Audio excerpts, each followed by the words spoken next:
Can you guess what today's strategy is going to be? Hello guys, your favorite moving target here, continuing my How to Get Good series. In this series, I'll be walking you through all your favorite Dark Souls boss fights with breakdowns on tips, tricks, and other helpful information to help you get good. Today, we're going to be fighting the cursed Greatwood in what is one of the more simpler fights in the game, mechanics-wise. So let's go ahead and jump into this right away.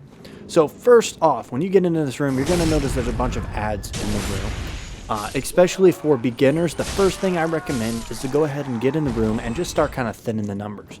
Make sure that you're taking them on one at a time and you're not getting too close to the boss in the corner, as once you get a certain distance to him, it will trigger the fight. So as you can see here, I'm actually just kind of trying to pick them off one at a time without actually triggering the fight. You don't need to clear all of them though. The first 2 or 3 attacks of the boss will actually kill the rest of them in the room.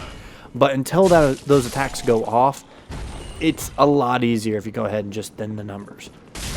So I'm going to go ahead and finish thinning the numbers here, and you'll see it will actually trigger the boss fight at this point. I'm going to go ahead and polish off this last guy. Pretty much, phase 1 of this fight is really simple. Run up and hit the little egg sacs in the front.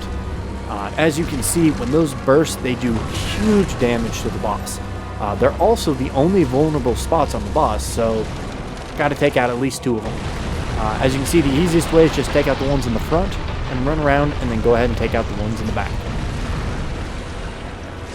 Then we'll be moving on to phase 2. In phase 2, almost identical to phase 1, no more ads will spawn. And it's pretty rhetorical. You're going to run in circles and break the sacks. That is the strategy on this one. You don't really need to block. You don't really need to know anything special. He will sometimes kind of spin in place, but most of the time just standing back a little ways is enough to avoid it. Once you've broken enough of the sacks, you'll notice an armor latch will pop out in the front.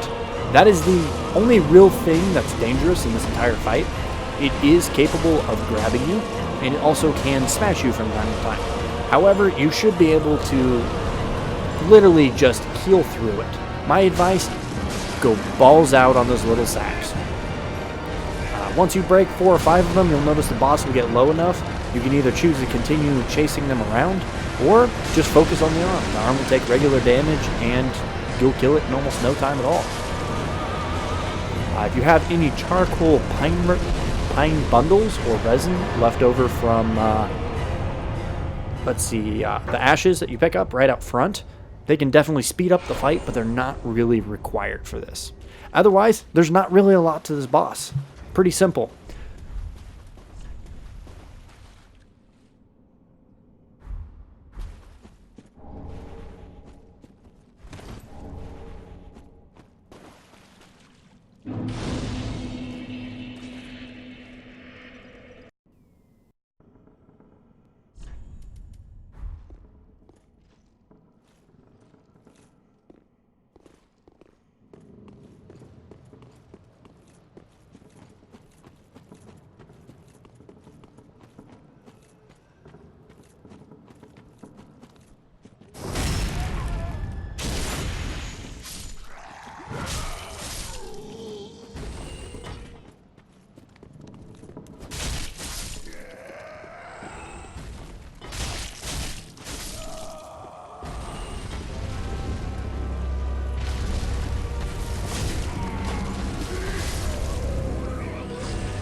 I hope you guys found this useful. I tried to keep it a little bit simpler than last time.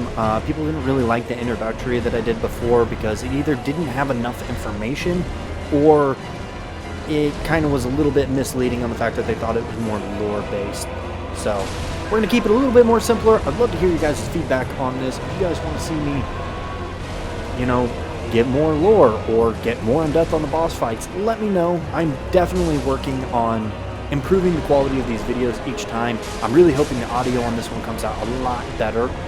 I am trying my best and absolutely learning as I go along. So look forward to the videos just getting better and better as we go along. Thanks for stopping by, guys, and looking forward to seeing you in the next video.